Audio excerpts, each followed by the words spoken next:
O enigma do profeta Isaías e seu livro representam uma das contribuições mais profundas para as tradições judaica e cristã. Escrito cerca de 700 anos antes do nascimento de Jesus, esse texto bíblico é considerado uma profecia messiânica de valor inestimável. A autoria dos 66 capítulos que compõem o livro costuma ser atribuída ao próprio Isaías, porém alguns estudiosos levantam a hipótese de que outros autores tenham participado. Isso porque, a partir do capítulo 40, nota-se uma mudança significativa no estilo literário e na maneira como o profeta é mencionado. Há quem defenda que o livro passou por atualizar coisas em dois momentos distintos, durante o exílio na Babilônia e, mais tarde, no período persa. Contudo, mesmo que essas revisões existam, não há consenso sobre se elas justificam a ideia de múltiplos autores, especialmente porque o texto não segue uma sequência cronológica clara dos eventos históricos. Isaías pertencia a uma família de origem nobre, o que lhe permitia circular entre os poderosos de sua época. Após receber sua vocação profética, sua vida se entrelacou com figuras como o rei Ezequias. Suas profecias sobre Jesus, rejeitadas pelo judaísmo, incluem passagens que os cristãos interpretam como anúncios diretos da vinda do Messias.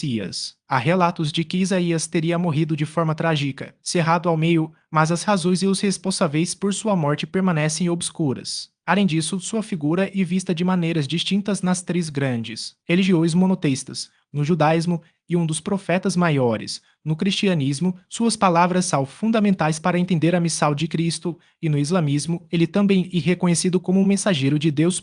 Mas quem foi, afinal, o profeta Isaías? Ele viveu no século 8 a.C. e seu nome, em hebraico, significa Deus e Salvador. O livro que leva seu nome é um dos mais extensos e complexos da Bíblia. Sobre sua família, sabe-se que seu pai chamava-se Amós, com Z no final, o que o diferencia do profeta Amos, escrito com S. Alguns estudiosos sugerem que Isaías descendia de uma linhagem aristocrática, o que explicaria seu acesso aos círculos de poder. Outros levantam a possibilidade de que pertencesse a uma família sacerdotal, embora não haja provas concretas para sustentar essa ideia. No judaísmo, o papel do profeta é fundamental. Eles eram vistos como intermediários entre Deus e os homens, responsáveis por transmitir mensagens divinas. Moisés, o maior de todos os profetas, foi quem recebeu a Tora no Monte Sinai e anunciou que um dia todo o povo de Israel poderia ser profético. Por isso, nomes como Abraão, Miriam, Samuel, Ezequiel e Malaquias aparecem no Tanakh como exemplos de mensageiros de Deus. Ser profeta, porém, não era uma tarefa fácil. Muitos enfrentaram perseguições e oposição por causa de suas palavras, e Isaías não foi secal. No judaísmo, ele é classificado como um dos profetas maiores, ao lado de Jeremias, Ezequiel e Daniel. Uma das passagens mais conhecidas do livro de Isaías é a profecia sobre o nascimento virginal de Jesus, registrada no capítulo 7, versículo 14. Portanto, o Senhor mesmo vos dará um sinal. A Virgem concebera e dará à luz um filho, e o chamará Emanuel. Outra passagem marcante, nos capítulos 53 a 56, descreve o sacrifício de Cristo na cruz. Ele foi ferido por causa das nossas transgressões, esmagado por causa das nossas iniquidades. O castigo que nos traz a paz estava sobre ele, e pelas suas feridas fomos curados. Esses trechos são centrais para a teologia cristã, embora os judeus não os interpretem como referências ao Messias. O livro de Isaías ocupa um lugar de destaque na Bíblia hebraica, sendo o primeiro dos profetas posteriores e, no Antigo Testamento cristão, o primeiro dos profetas maiores. Seu conteúdo aborda temas como salvação, esperança e arrependimento, comuns a outros textos proféticos. Apesar de conter advertências severas sobre castigos e condenações, o livro também traz mensagens de consolo e redenção. Embora sua redação inicial remonte ao século 8 a.C., acredita-se que ele tenha sido revisado em dois momentos posteriores, durante o exílio babilônico, o século 7, e no período persa, o século V. A estrutura do livro não segue uma ordem cronológica rígida. Ele começa com profecias contra o povo de Judá durante a crise assíria, alertando sobre a idolatria e conclamando ao arrependimento. Assim como outros livros proféticos, Isaías lista os pecados de Israel, especialmente a negligência com os mandamentos divinos e a injustiça social. O profeta não poupa críticas aos líderes e governantes, tanto de Judá quanto de outras nações. Além disso, o livro traz detalhes históricos importantes, como as interações de Isaías com os reis Acás e Ezequias. A questão da autoria do livro de Isaías gera debates entre os estudiosos. Tradicionalmente, atribui-se a Isaías a escrita de todos os 66 capítulos, possivelmente em dois períodos distintos, entre 740 e 686 a.C. No entanto, uma corrente significativa defende que apenas os primeiros 39 capítulos foram escritos pelo profeta histórico. A partir do capítulo 40, o nome Isaías deixa de ser mencionado, e o texto passa a se referir a ele como profeta, algo que também ocorre em outros livros bíblicos. Essa primeira parte, chamada de Proto-Isaías, trata do julgamento sobre Jerusalém e seus habitantes. A partir do capítulo 40, observa-se uma mudança notável no estilo, na teologia e arte no vocabulário. Os capítulos seguintes pressupõem que Jerusalém já foi destruída e que o exílio babilônico está chegando ao fim. Essa secal e conhecida como Deutero-Isaías. Já os capítulos finais, dos 56 ao 66, refletem um contexto ainda mais tardio, no qual o povo já retornou a Jerusalém e a reconstrução do templo está em andamento. Essa última parte chamada de Trito Isaías. Essas divisões sugerem que o livro pode ter sido composto por diferentes autores ou, ao menos, revisado em épocas distintas, adaptando-se às necessidades de cada período histórico experimentar-se hasta mucho después. Durante o reinado de Uzias, Judá vive um período de estabilidade política e expansão territorial. As fronteiras se ampliaram, o comércio floresceu e a influência do reino cresceu, alcançando níveis comparáveis aos dos tempos áureos de Davi e Salomão. No entanto, essa prosperidade também trouxe consigo desafios, como o aumento da desigualdade social e o afastamento dos preceitos divinos, problemas que o profeta Isaías não hesitaria em denunciar. Uzias, também conhecido como Azarias, assumiu o trono ainda jovem, aos 16 anos, após a morte de seu pai, Amazias. Seu longo reinado foi marcado por reformas militares e administrativas que fortaleceram o reino. Ele reorganizou o exército, equipando-o com armas avançadas para a época, e fortaleceu as defesas de Jerusalém, construindo torres e fortificações. Além disso, promoveu o desenvolvimento agrícola, incentivando o cultivo de terras antes improdutivas. Essas medidas garantiram não apenas a segurança do reino, mas também sua prosperidade econômica. Contudo, o sucesso de Uzias também revelou suas fraquezas. Segundo relatos bíblicos, o rei, em um momento de arrogância, decidiu assumir funções sacerdotais no templo, algo reservado exclusivamente aos descendentes de Arão. Ao entrar no santuário para queimar incenso, foi confrontado pelos sacerdotes, que o repreenderam por sua transgressão. Como consequência, Uzias foi acometido por lepra, uma doença que o obrigou a viver isolado até o fim de seus dias. Seu filho Jotal assumiu a regência do reino, governando em seu lugar até a morte do pai. O reinado de Uzias coincidiu com um período de grande agitação na região. Enquanto Judá prosperava, o Império Assírio avançava implacavelmente, conquistando reinos vizinhos e ameaçando a estabilidade de toda a região. Foi nesse contexto que Isaías recebeu seu chamado profético, no ano da morte de Uzias, por volta de 742 AC. A visão que o profeta teve no templo, descrita no capítulo 6 do livro que leva seu nome, marcou o início de sua missão. Nela, Isaías viu o Senhor sentado em um trono elevado, cercado por serafins que proclamavam a santidade divina. Tomado pelo temor, o profeta reconheceu sua própria impureza e a de seu povo, mas foi purificado por um dos serafins, que tocou seus lábios com uma brasa viva. Quando Deus perguntou, a quem enviarei, e quem irá por nos? Isaías respondeu, eis-me aqui, envia-me a mim.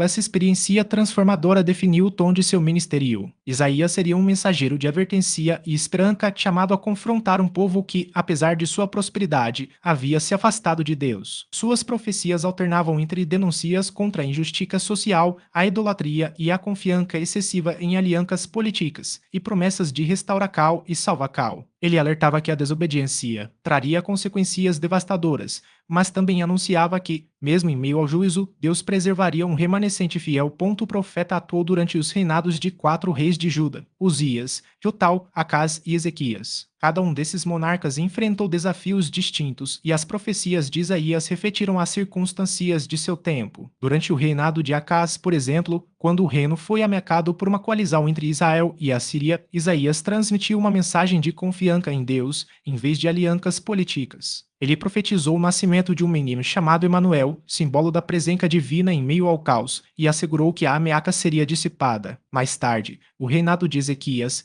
Isaías desempenhou um papel crucial ao encorajar o rei a resistir ao cerco assírio, reafirmando que Jerusalém seria protegida por intervenção divina. A vida pessoal de Isaías também e um testemunho de sua dedicação à missão profética. Ele se casou com uma mulher a quem chamava de a profetisa, possivelmente por compartilhar com ela o dom da palavra divina. Juntos tiveram 2 filhos, cujos nomes carregavam significados simbólicos relacionados às mensagens que Isaías proclamava. primeiro, Seajazub, que significa um remanescente voltara, representava a esperança de que, mesmo após o juízo, Deus preservaria um grupo fiel. O segundo, Maesalau Asbas, cujo nome pode ser traduzido como rápido ao saque, veloz ao despojo, anunciava a iminente destruição dos inimigos de Judá. A radical judaica e Cristo atribui grande importância a Isaías, não apenas por suas profecias, mas também por sua coragem em enfrentar reis e líderes religiosos. Sua mensagem, embora muitas vezes impopular, era clara. A verdadeira segurança não vinha de alianças políticas ou de poder militar, mas da fidelidade a Deus. Mesmo quando o povo se recusava a ouvir, Isaías permaneceu firme em sua missão, proclamando tanto o juízo quanto a misericórdia divina. Seu legado, preservado no livro que leva seu nome, continua a ecoar como um chamado à justiça, à humildade e à confiança no Deus que governa a história destruída. O período de paz que Judá desfrutou sob o reinado de Uzias foi marcado por um notável crescimento territorial e prosperidade econômica. As fronteiras do reino se expandiram significativamente. A leste, derrotaram os amonitas e moabitas, enquanto a oeste subjugaram os filisteus. Ao norte, Uzias reconquistou a cidade de Elate e assegurou o controle de Damasco, consolidando o domínio sobre rotas comerciais estratégicas, como a Via Maris e o Caminho Real. Além das conquistas militares, o rei também modernizou o exército,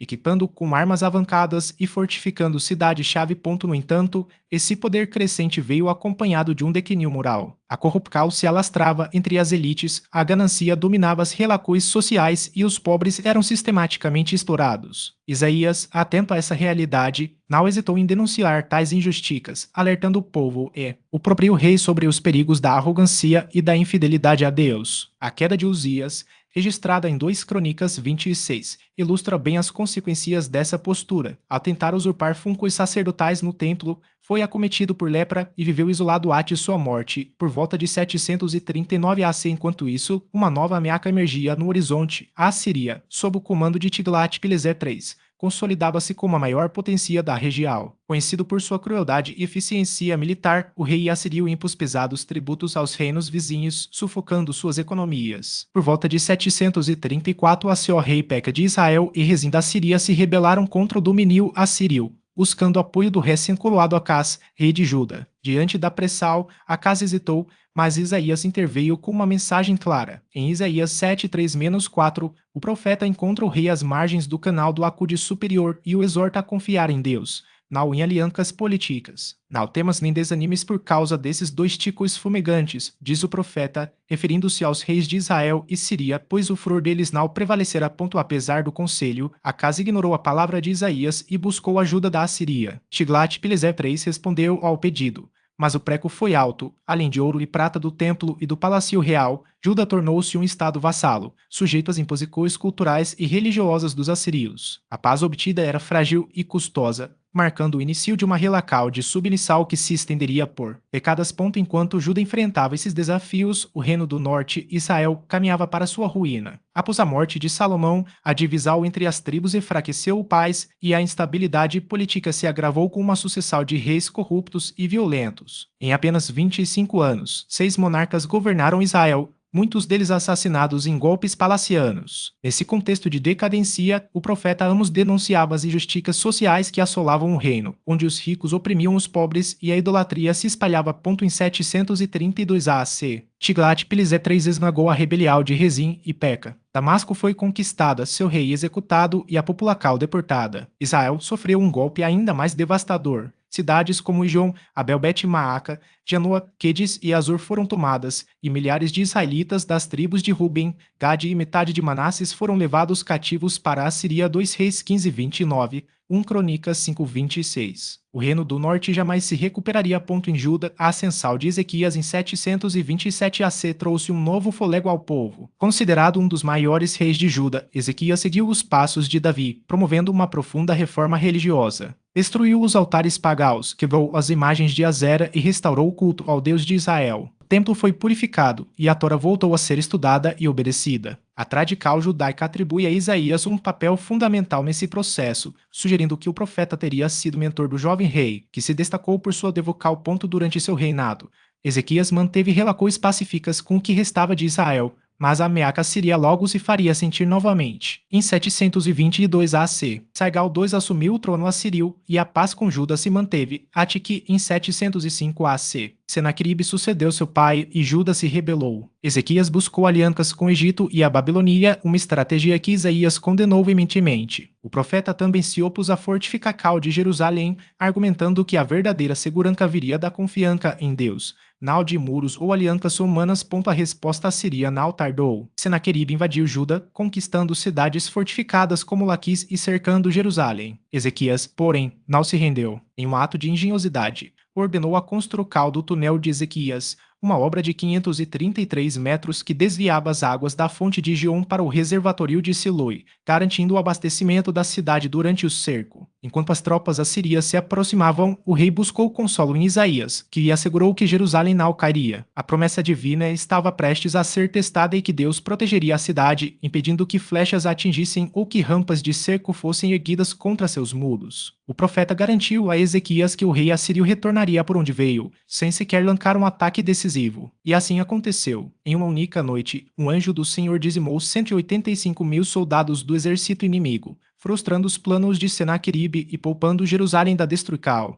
Embora a capital tenha resistido, o território de Judá sofreu perdas significativas, com dezenas de cidades fortificadas caindo sob o domínio assírio. Esses eventos não são apenas narrados na Bíblia, mas também confirmados por registros históricos, como o prisma de Senaqueribe encontrado nas ruínas de Nínive. Nele, o próprio rei assírio descreve sua campanha. 46 de suas cidades fortificadas eu conquistei, usando rampas, arietes e escaracóis. A ele, Ezequias, o judeu, enquadrou em Jerusalém sua residência real como um pássaro em uma gaiola. Reduzi seu pais, mas ainda assim impus um tributo maior que o anterior. Mas quem foi o segundo Ciro mencionado no livro de Isaías? Trata-se de Ciro, o Grande, fundador do Império Persa, que, após conquistar Babilônia, autorizou o retorno dos judeus à sua terra natal. Esse decreto, conhecido como Edito de Restauracal, foi emitido por Ciro como parte de sua política de tolerância religiosa. Por suas acusações, o profeta Isaías o chama de ungido do Senhor, Isaías 45:1, reconhecendo-o como instrumento divino para libertar do povo de Judá. Sua estratégia militar e sua abordagem humanitária o tornaram uma figura admirada até mesmo fora do contexto bíblico. Quanto à morte de Isaías, a Bíblia não fornece detalhes diretos sobre seu fim. No entanto, a tradição judaica e cristã relata que o profeta teria sido martirizado durante o reinado de Manasses, filho de Ezequias. Segundo essas fontes, Isaías teria sido cerrado ao meio com uma serra de madeira, um suplício que encontra eco indireto na Epístola aos Hebreus 11:37. Outra versão, presente no texto apócrifo Ascensal de Isaías, narra que o profeta foi acusado de trair por um falso profeta chamado Belquira e executado por ordem do rei. No cristianismo, a figura de Isaías ocupa um lugar de destaque, especialmente por suas profecias messiânicas. O texto ascensal de Isaías, escrito entre o final do século I e o início do século III, descreve não apenas seu martírio, mas também uma visão detalhada da vinda de Cristo, da corrupção da igreja primitiva e da segunda vinda do Messias. Para os primeiros teólogos cristãos, como Gregório de Nissa, Isaías teria compreendido o mistério do evangelho com uma clareza incomparável. Jerônimo, por sua vez, chegou a chamá-lo de evangelista antes do evangelho, tamanha precisão com que descreveu os eventos da vida de Jesus. 4 passagens do livro de Isaías, conhecidas como os Cânticos do servo Isaías 42:1-4, 49:1-6, 54:9, 52:3 e 53:12, são especialmente significativas para os cristãos, pois nelas se viu uma profecia detalhada sobre a missão, o sofrimento e a morte redentora do Messias. O Novo Testamento cita Isaías repetidamente, como em Mateus 4:14-16, onde se afirma que o profeta anunciou a glória de Jesus. Até mesmo o livro de Mormon, ao mencionar Cristo, reconhece a grandeza das palavras de Isaías, declarando que todas as suas profecias se cumprirão. Para os mormons, a restauração da Igreja de Jesus Cristo nos últimos dias é vista como um cumprimento das promessas feitas por Isaías. Na tradição litúrgica, tanto a Igreja Ortodoxa quanto a Igreja Católica celebram a memória de Isaías em 9 de maio, honrando-o como um dos grandes profetas do Antigo Testamento. No islamismo, embora o Alcorão não mencione Isaías pelo nome, fontes muçulmanas como o Qisas al-Anbiya, Histórias dos Profetas e diversos hadiths o reconhecem como um profeta enviado por Deus. Alguns estudiosos islâmicos, especialmente entre os xiitas, aceitam a ideia de que Isaías teria profetizado a vinda de Jesus e, em algumas interpretações, até mesmo a de Maomé. No entanto, essa visão não e unânime, e há correntes dentro do islamismo que rejeitam essa associação. Na literatura rabínica, as referências a Isaías apresentam expansões e elaborações que vão além do texto bíblico. Os rabinos antigos afirmavam, por exemplo, que Isaías seria descendente de Judá e Tamar e que seu pai, Amos, seria irmão do rei Amazias. Outras tradições sugerem que Isaías seria tio materno do rei Manasses, o que explicaria a proximidade entre o profeta e a família real e, possivelmente, sua execução. O Midrash, um comentário judaico expansivo sobre as Escrituras, também descreve a disposição de Isaías em aceitar seu chamado profético, apesar dos riscos. O livro Ascensal de Isaías está dividido em 3 partes principais. Na primeira, o profeta adverte o rei Ezequias de que seu filho e sucessor, Manasses, não seguira seus passos piedosos. A segunda secal apresenta uma visão apocalíptica da vinda de Jesus, da corrupção da igreja e do governo de Belial, uma figura demoníaca, culminando na segunda vinda do Messias. A terceira parte narra a ascensão de Isaías aos 7 seus, acompanhado por anjos, em uma jornada que simboliza sua comunhão com o divino.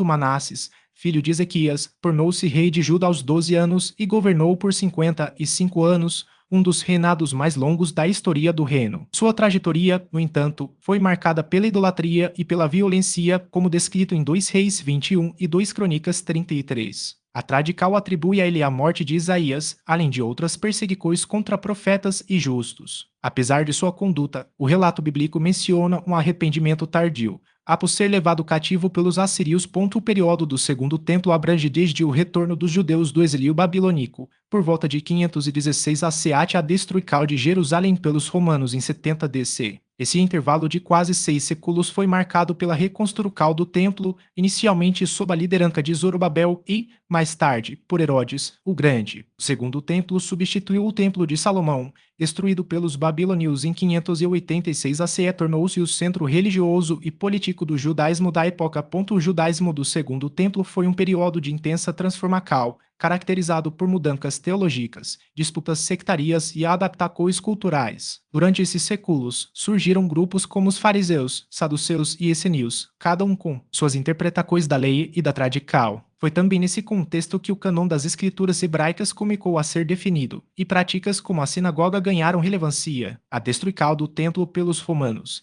em 70 DC, marcou o fim dessa era e o início de uma nova fase na história judaica, a qual a religião passou a se organizar em torno da Tora e da tradição rabínica. No final do século XIX, estudiosos começaram a analisar o período do Segundo Templo como uma fase de transformação decisiva na história religiosa. Essa era situada entre os últimos registros do Antigo Testamento e o surgimento do cristianismo e do judaísmo rabínico, representou um momento de redefinição de identidades e crenças. Um dos elementos centrais dessa transição foi a interpretação dos textos proféticos, especialmente o livro de Isaías, que exerceu profunda influência na formação do pensamento cristão primitivo. Os primeiros seguidores de Jesus viram nas palavras de Isaías uma prefiguração clara de sua missão e sacrifício. Passagens como Isaías 52:13 a 53:12, conhecidas como o quarto cântico do servo sofredor, foram lidas como uma profecia detalhada da paixão e exaltação de Cristo. Para os cristãos, esse trecho não apenas descrevia o sofrimento do Messias, mas também oferecia uma chave para compreender seu papel redentor. Tamanha foi a importância atribuída a Isaías que muitos o chamavam de o Quinto Evangelho, reconhecendo nele uma mensagem mais explícita sobre Jesus e a Igreja do que em outros textos proféticos. A relevância histórica de Isaías ganhou ainda mais peso com uma descoberta arqueológica recente. Em 2018, durante escavações ao sul do Monte do Templo, em Jerusalém, a arqueóloga Eilat Mazar e sua equipe encontraram uma pequena impressão de selo coinsquical pertencente a Isaías. Embora o artefato esteja parcialmente danificado, especialistas sugerem que, ao reconstruir as letras faltantes, a frase poderia ser completada como pertencente a Isaías, o profeta. Caso confirmada, essa seria a primeira evidência material da existência do profeta fora dos relatos bíblicos, reforçando sua presença histórica no século 8 AC. Apesar das incertezas que ainda cercam a autoria do livro de Isaías, alguns estudiosos defendem que diferentes partes foram escritas em períodos distintos. Sua influência e inegável, seja como voz profética unificada ou como tradical compilada ao longo dos séculos. Isaías mudou não apenas a teologia judaica, mas também a compreensão cristã sobre o Messias. Sua mensagem, centrada na justiça, a redenção e no sofrimento do servo fiel, continua a ressoar como um dos pilares da fé ocidental. Este conteúdo contribuiu para ampliar seu conhecimento, Compartilhe suas reflexões nos comentários. Gostou do que aprendeu? Compartilhe com amigos e familiares para que também possam explorar esses temas. Se está conhecendo nosso trabalho agora, não deixe de se inscrever no canal e ativar as notificações para acompanhar novos vídeos. Siga-nos também em nossas redes sociais, cujos links você encontra na descrição abaixo. Lembre-se, um povo que desconhece sua história está fadado a repeti-la. Que essas reflexões inspirem uma compreensão mais profunda das raízes que nos conectam ao passado.